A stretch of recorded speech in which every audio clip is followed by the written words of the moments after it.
Operation സിന്ദൂറിനെക്കുറിച്ച് ലോകരാജ്യങ്ങളോട് വിശദീകരിക്കുന്നതിന്റെ ഭാഗമായി ഭാരതത്തിന്റെ പ്രതിനിധി സംഘം കുവൈറ്റിൽ സന്ദർശനം നടത്തി.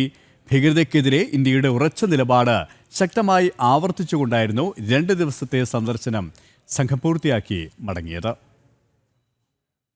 രാജ്യത്തിന്റെ നിലപാടിനുള്ള അന്താരാഷ്ട്ര പിന്തുണ ഉറപ്പാക്കാനും സൗഹൃദ രാജ്യങ്ങളുമായി ബന്ധം മെച്ചപ്പെടുത്താനും ലക്ഷ്യമിട്ടാണ് സർവകക്ഷി പാർലമെന്ററി സംഘം കുവൈറ്റിലെത്തിയത്.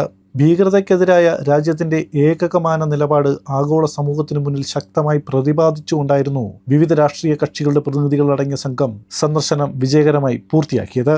BJP MP ബൈജയന്ത് പാന്തയുടെ നേതൃത്വത്തിലുള്ള സംഘത്തിൽ നിഷികാന്ത് ദുബെ, അസറുദ്ദീൻ ഒവൈസി, ഗുലാം നബി ആസാദ്, രേഖ ശർമ്മ, സത്ന സിംഗ് സന്ധു, ഹർഷ് ശൃംഖള എന്നിവരും ഉൾപ്പെട്ടിരുന്നു.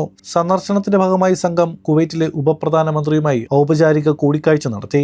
ഭീകരതയ്ക്കെതിരെ ഇന്ത്യ സ്വീകരിച്ച ദൃഢവും വ്യക്തവുമായ നിലപാട് ബോധ്യപ്പെടുത്തുകയും ചെയ്തു. ഇന്ത്യയുടെ ഈ നിലപാട് ഭരണകൂടം, മാധ്യമങ്ങൾ, പ്രവാസി സമൂഹം തുടങ്ങി എല്ലാ തലങ്ങളിലും ശക്തമായി പ്രകടമാക്കുകയായിരുന്നു.